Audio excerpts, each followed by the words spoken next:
I've lived with haemophilia for 25 years and have had to cope with all the problems that entails.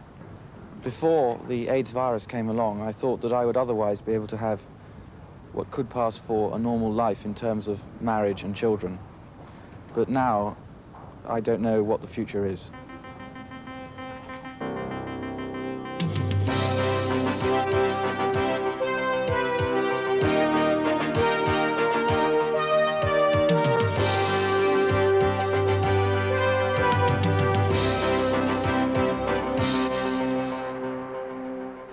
Until recently, Julian Miller enjoyed a promising career in advertising, but now his days are spent here in the beautiful Pennant Valley in North Wales. As a haemophiliac who's contracted the AIDS virus, he and fellow sufferers are often regarded with fear and suspicion.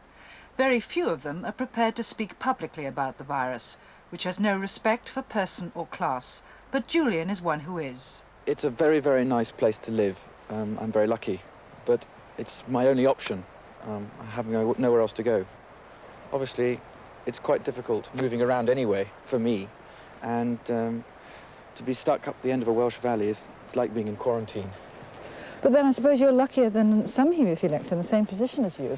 Yes, much luckier, because I have the support of a very loving family whose attitude and help has been of invaluable assistance to me in all that I have been able to do throughout my life. Does it help that you're comfortably off too? Obviously, every day to day, it does. It takes the edge off some of the slightly more unpleasant things. But all in all, it's irrelevant to my own wish to be independent and to have a life of my own. And it's just a question of attitude. The money is irrelevant. What is the attitude then? The attitude is strength, and that we won't let this beat us, and that obviously within my constraints I will try and do everything that I possibly can. And I have fought for that, and my parents and brothers have fought for that very strongly too. Julian has returned to his parents' home near Bala after leading a campaign to get compensation for haemophiliacs who contracted AIDS as a result of NHS treatment. Being a haemophiliac is very limiting. I tend to hemorrhage. I bleed into my joints, which inflames them, makes them very painful, and consequently limits my mobility. I cannot walk very far. The bleeding itself is internal and can last quite a long time. I treat this with a preparation called Factor 8, which I inject myself. The secondary damage caused by the bleeding is, if anything, worse, which is the arthritis that is brought to the joints through the bleeding episodes. And this causes deformation of limbs and reduced mobility and reduced travel.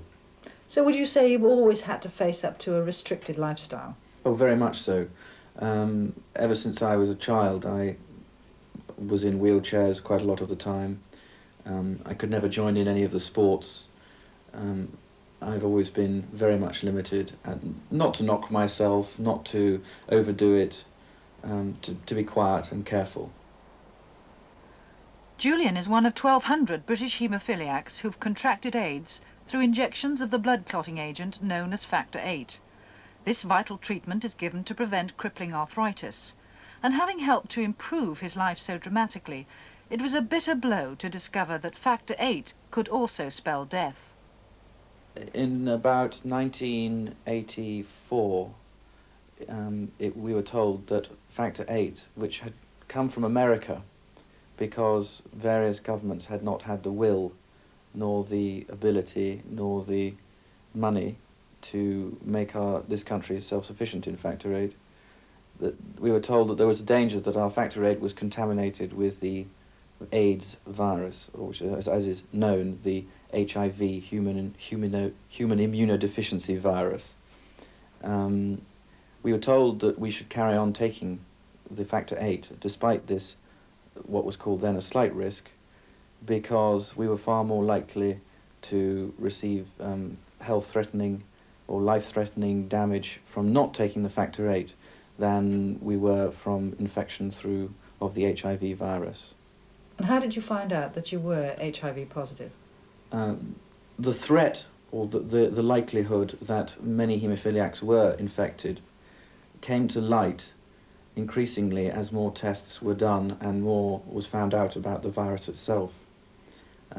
I found out through a routine blood test at my haemophilia centre in Oxford, and was told in October 1984 that I was HIV positive. AIDS has become a major concern for the National Blood Transfusion Service. As well as discouraging those in the high-risk groups from giving blood, the service also now screens every donation for the AIDS virus. Here in Wales, there are about 50 haemophiliacs who are HIV positive. None of these are known to have the full-blown disease at present, but so far, 5 have died from the illness.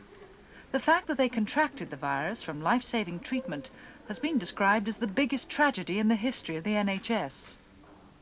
It was in the early 1980s. The first hint of it came when people who were given straightforward blood transfusions in the United States were found to have developed AIDS, and it was then traced back to donations from people who themselves subsequently developed AIDS, and then became the important link between an infected donor and a patient who subsequently developed the AIDS infection. After that, it was realized that some patients with haemophilia also acquired AIDS virus infection, and the link was established quite clearly between infected donors and recipients of blood or recipients of blood products. Factor VIII is purified from the blood of large numbers of donors, and the only effective way of destroying the AIDS virus is to heat-treat donations. This is now routine procedure, but it's not a straightforward process. We know that when we collect the blood and we process it in the laboratory, we have to treat it very carefully to preserve the delicate material. If we don't do that, it decays and there isn't any active chemical left to treat the patients with haemophilia. Heat treatment of the factor VIII molecule had to be tailored precisely so that it wouldn't damage the factor VIII molecule and yet at the same time would inactivate the virus. This wasn't something which could be developed overnight. It took obviously an extensive period of laboratory testing to arrive at that.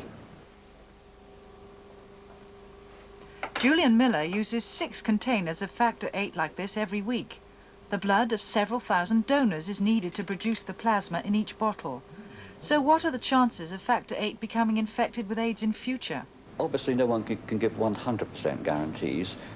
It's only been about 2 years since the heat-treated, purified factor VIII has been available, but the experience so far has shown that it's an extremely good product. It's effective therapeutically in treating the blood clotting disorder, and it's also been shown not to have viable AIDS virus. So we're very confident that this has solved the problem of transmission of the AIDS virus. Sadly, this reassurance comes too late for haemophiliacs like Julian, who've already got AIDS. I came home the day I discovered I had the HIV virus, that I was HIV positive, and nothing was said. Arms were not thrown up in the air, and there was no screaming and ranting and crying. But it was taken, the news was taken quietly and calmly. And then the next morning, my father came downstairs and said, "Your mother was crying all night," which in fact was the first time it came home to me, because it was affecting people around me, that it was something that was very nasty indeed and potentially deathly. Home and family have become increasingly important to Julian since his haemophilia forced him to give up his job. His mother's attitude to this long-term disabling illness had always been positive, but the prospect of AIDS was devastating. He'd been through so much. How old was he? 22? And, you know, we'd all fought so hard, and he'd fought so hard, and then it was a sort of extra kick in the teeth that we felt we didn't need. Julian seems very positive and an optimist. Are you still optimistic? Very, yes, very. He's strong and he's healthy and he's lived a very healthy life, and hopefully, you know, the statistics show one thing 1 minute and another thing the next. So we will look on the good side and hope that that'll sustain him. Till they find something. Originally, we were told that there was estimated to be a 20% chance of developing the full AIDS syndrome. So 1 in 5 haemophiliacs would develop it, and if you develop it, you die. A recent survey by one of the leading haemophilia doctors has now estimated that that might rise to 80%. So it's getting worse. Further to that, there is also now evidence that the AIDS virus has an ability to change its shape and to mutate, so that any attempts or any success in finding a cure for the virus or finding a vaccine might be invalidated at a later date if it changes its shape. It's similar, I believe, to the common cold virus, which is very difficult to pin down. Julian was about 6 months old when his severe haemophilia was diagnosed, but as the third son in a family with no history of the condition, he was always encouraged to lead as normal a life as possible and hope for a career like his brothers. I would like to be independent like any 25-year-old. This is not possible.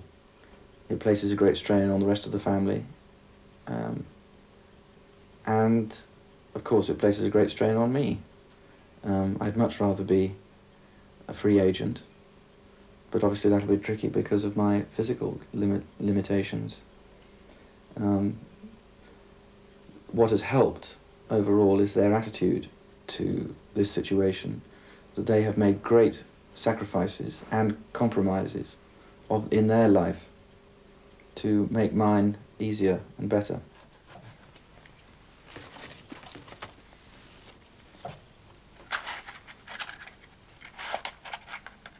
There are days when I am down, and then the family rallies round. I mean, it's only recently that I've realised that what an effect it has on them too, that they see me depressed, and obviously it affects them. We don't talk about that, but I know it's there. He can't sort of have a normal life and, I suppose, get married and have family and make his own life. He's really sort of stuck with us. And does that pose a strain?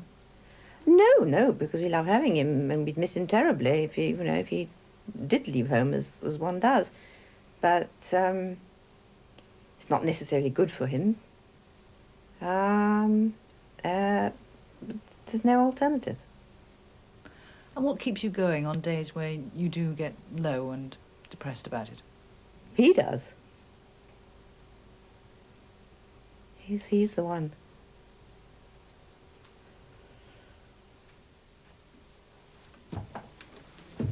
I have to put out of my mind thoughts of social interrelationships with the opposite sex, marriage, children, and that really means most to me from my point of view, because being unable to do so many things, that was one of the things that would obviously have been highly fulfilling. What about relationships, though? I mean, do you actively avoid meeting women, or, No, funnily enough, not. Obviously, in my particular situation at the moment, I don't meet a great many. But I've learnt over the time that I've been HIV positive, in fact, that aspect is really my problem. It's my problem if I cannot relate to women. And in fact, I now realise that whilst it would take quite a remarkable woman to take me on, that is not impossible. So I haven't shut the door on that one at all, not finally, no. Julian's eldest brother, Clooney, is married and now lives in Portugal. But 29-year-old Rupert runs a fish smoking business from the family home. I suppose every young man or woman aspires to some dream, whether it be small or large, or however ambitious they may be. And Julian at 22 had just about got to the stage where he could actually cope with haemophilia. When the AIDS thing struck him, I think his initial dreams must have been shattered, and obviously had a great effect on us all. What are your hopes for him for the future? My hopes for Julian for the future are very simple. that he finds a smashing girl who will take him on. It's difficult keeping anything secret for long in a small rural community. So when Julian appeared on TV, identified as an AIDS victim, he must have been worried about the reception he'd get back home. Everybody in the village must know by now that I am HIV positive. And despite that, I have had no comeback from them at all. If they've been anything, they've been supportive. Good morning. Good morning. Can I help you? Yes, please. Could I have £5 of your homemade Cumberland sausages, please? Yes, certainly. Where did you get the recipe? It's a secret recipe. I had it off a friend of mine. I can't divulge the source. But I have heard that some haemophiliacs have not even told members of their own family, which I can also understand because a lot of damage has been done to the AIDS cause, in my belief, by the way that it has been reported in an alarmist way in some of the tabloid newspapers.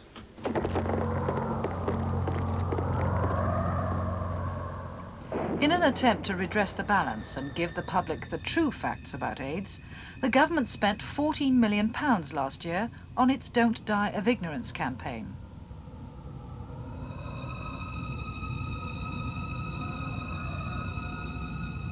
But in spite of the national TV and press exposure and leaflets delivered to every home in the country, Julian feels that much of the ignorance about AIDS remains, with prejudice still close to the surface. Whilst the government AIDS Don't Die of Ignorance campaign is national, it doesn't reach people in the heart, in their own homes. And I think until the vast majority of people know someone with the virus, barriers will still be there. But when it's touched everybody's lives a little bit, as it will, because the figures are alarming for the growth rate in AIDS sufferers, when it begins to touch everybody's life in some way, when they know a cousin of an aunt of whoever who's had it, then that'll do something to break it down, to break down the prejudice and bigotry.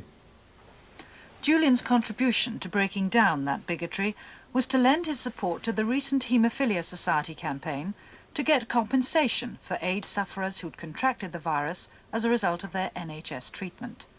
Unable to get mortgages or life cover, HIV-positive haemophiliacs and their families often find themselves in serious financial difficulties. The Haemophilia Society was obviously very keen to push home its case that the government, in a caring society, should recognise a moral duty to help a badly disadvantaged group of people who had, not through no fault of their own, but through no direct action of their own, been infected with a horrific AIDS virus. The argument was powerful enough to win the support of MP Chris Butler, who felt that haemophiliacs had received a horrible death sentence at the hands of the state, albeit unwittingly. I have very great sympathy with them indeed, but I think the first thing to do was to get the government to recognise the principle of the matter. That was vitally important. And my comparison was always with the vaccine-damaged children. Now, in that case, it took years of pressure for a government to recognise that it had a moral responsibility of vaccine-damaged children. They get about £20,000, I believe. That's what the payout is. So, in fact, in this case, the interval between the campaign really getting going on behalf of the haemophiliacs and the government actually coming up with something was very short indeed. It was only a matter of weeks.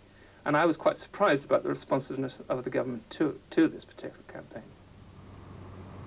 Julian Miller was the public face of that campaign, and unlike most people in his position, he made a feature of his plight to gain support. In my work, I'd been operating at quite a sophisticated level, mostly at boardroom level, talking to people, directors, chairmen and managing directors of companies, and making presentations, standing up all on my own in front of large groups of people talking. So yes, it gave me great confidence to go forward and deal with the media and the press. Was it really like selling a product? In some ways, yes, because, of course, we were trying to sell the idea and the facts of the terrible plight that haemophiliacs are in. Obviously, in my background as working for an advertising agency, I had been talking to people about selling products more, but certainly some of the techniques used are the same. You didn't ever once think, why am I putting myself on the line like this? Of course, that goes across, came across my mind, certainly, but I was very, very keen firstly, to do everything I could to help, and secondly, to use what skills I had learnt in the advertising world to help the Haemophilia Society in its quest for compensation. It took less than a month for the government to respond, not offering compensation, but instead a £10 million grant to set up a trust fund for those in need. At the Haemophilia Society's London headquarters, officials are working overtime to get that fund up and running. David, Hello, nice to see you, Julian. How are you? I'm very well. Good. No doubt you want to know how the trust's going. Yes, how's it going? A lot's happened since we last saw each other. We're progressing towards establishing the trust, approaching people about becoming trustees of the trust, and looking at ways in which we can invest and get the best possible return on the money from the first moment we receive it through to the grants being made. While the Society was obviously delighted at the speed of the government's response, some of its supporters were worried that the money wouldn't be enough in the long term. I think we all knew that £10 million was not enough to do the job that we wanted to do, but we had achieved special recognition, and with any government that is good. With our present government it is excellent. Could you not have held out for more, though? There was no more on the table. There was no bargaining point. We were in a position of take it or leave it, and I don't think we would have done haemophilia, the Haemophilia Society, or our public relations any good if we had simply refused it.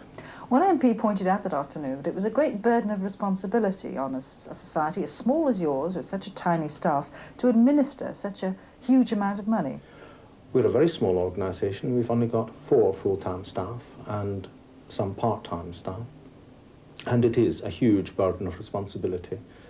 And since the announcement was made, we have spent some time sorting out various issues with the government in relation to the administration of the trust. How important a role do you think Julian Miller played in the success of the campaign? An absolutely crucial role. Without the 1 or 2 wonderful people who were happy to come forward and have their haemophilia and their HIV status disclosed on television, in the newspapers and through the media, the campaign would never have got anywhere, because the thing that affected ministers and members of Parliament most was being able to put a face to the problem, and that's what Julian enabled us to do in a way that was new and fresh and exciting. You're well? You've been well since I last saw you? Yes, very well, thank you. Let's talk about your general health. Ironically, Julian hopes that he'll never have to call on the fund for help. Meanwhile, his doctor at Oxford's Haemophilia Centre has some reservations about the way the fund will operate. The main pitfall I see is going to be the web of documentation form filling to get at the money. The patient will have to, in the first place, prove he is a haemophiliac in some fashion, prove that he is anti-HIV positive in some fashion, and then have his need assessed by someone. Now, I suspect that someone will be the Haemophilia Centre directors who will have this task to do, and they will have to make difficult decisions, because it isn't all that much money, really, when you're thinking about 1,200, 1,500 haemophiliacs who are antibody positive. There is still a lot, despite all of the campaigns, the campaigns by the government and the campaigns in the press, there is still a lot of ignorance about what HIV infection means. People still will not distinguish between the person who has AIDS and the person who is antibody positive. They assume that every haemophiliac, for instance, has AIDS. And this has caused problems for the patients at school, when they're little boys, at work, and in their social lives. Julian has had little in the way of discrimination against him, and he's rare in his experience. Part of that's Julian, of course, his attitudes as such. He's an outgoing person, and he goes to meet the problem. And probably that is the way to educate the public, of course, to go out and meet it. Anger and bitterness are hollow emotions that don't do anybody any good. It's very sad, and me getting angry or being bitter is not going to help me cope with this. There are certain haemophiliacs who have taken legal action against the government, and this is obviously one way of venting your anger. I personally find it very difficult to be castigating of the government. We have the best treatment, I believe, of any haemophiliacs in the world. I find it very difficult morally to bite the hand that feeds me.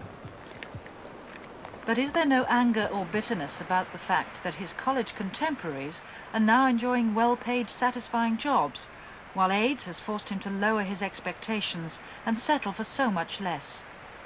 I don't feel anymore that I have to compete. I don't feel jealous or resentful or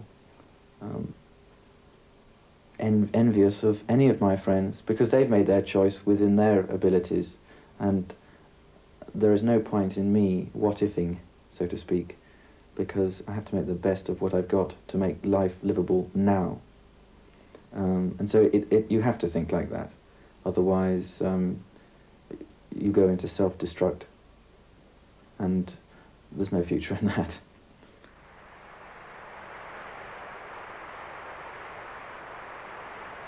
The hills and the mountains produce a very, very conducive atmosphere to melancholy, so I have to I have to guard against that.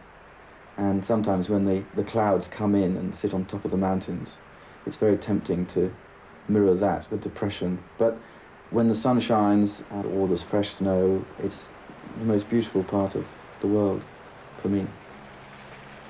These beautiful surroundings, then, may have helped Julian to put his life in perspective. But he knows that no amount of money or comfort can change his uncertain future, with the deadly AIDS virus hidden in his bloodstream like a time bomb. The best scenario is that I will go on surviving, living, until they find a cure. Now, estimates vary between 7 and 10, 15, 20 years before they find a cure. The virus sits in your body waiting to strike, rather like a vulture on your shoulder, and can remain incubating for a complete lifetime, they believe. That could be the best. The worst is that I develop the first signs of the AIDS syndrome tomorrow, which might be radical loss of weight, sweating, thrush, and then it goes on to pneumonia, various kinds of cancer, and then death in anything from 3 months to over 2 years. So that's the worst. And what are your hopes for the future? Is there anywhere in between that you have set your sights on? No, I just live every day for every day and get as much pleasure out of every day as I can.